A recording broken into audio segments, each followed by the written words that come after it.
인플레이션은 비용 상승으로 인해 캐나다 가족을 계속 압박하고 있습니다.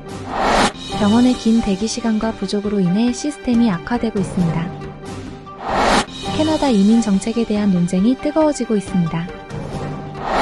극한 날씨가 지속되면서 캐나다의 기후 정책이 불타고 있습니다. 여러분 안녕하십니까?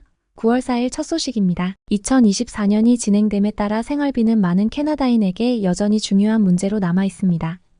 필수 상품과 서비스 가격이 꾸준히 오르는 등 인플레이션은 큰 둔화 조짐을 보이지 않았습니다.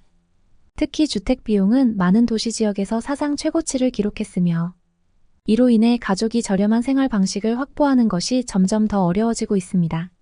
이러한 상황은 인플레이션을 억제하고 비용 상승으로 가장 큰 영향을 받는 사람들을 지원하기 위한 정부 정책의 효율성에 대한 광범위한 논쟁을 불러일으켰습니다. 경제학자들은 중대한 조치를 취하지 않으면 캐나다 가구에 대한 경제적 압박으로 인해 장기적인 금융 불안정이 발생할 수 있다고 경고합니다. 한때 접근성이 좋다고 칭찬받았던 캐나다의 의료 시스템은 이제 심각한 부담을 안고 있습니다. 수술, 진료 예약, 응급실 방문을 위한 긴 대기 시간은 특히 인구 밀도가 높은 지역에서 흔한 일이 되었습니다. 팬데믹으로 인해 악화된 의료 전문가 부족은 환자가 받는 진료의 질에 계속해서 영향을 미치고 있습니다.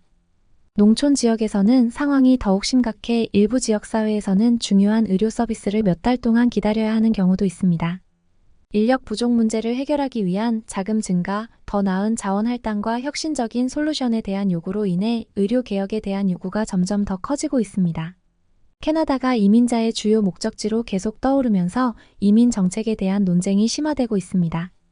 한편으로는 이민이 캐나다 경제 성장의 필수적인 요소로 특히 주요 산업의 노동력 부족 문제를 해결하는 데 기여하고 있습니다. 반면 사회 서비스, 주택시장, 노동시장에 미치는 부담에 대한 우려가 제기되고 있습니다.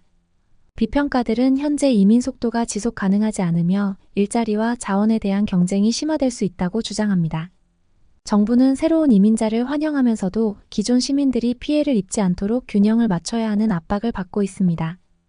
캐나다에서 기후 변화에 대한 대응은 국가가 더 빈번하고 심각한 기상이변을 경험함에 따라 비판에 직면하고 있습니다.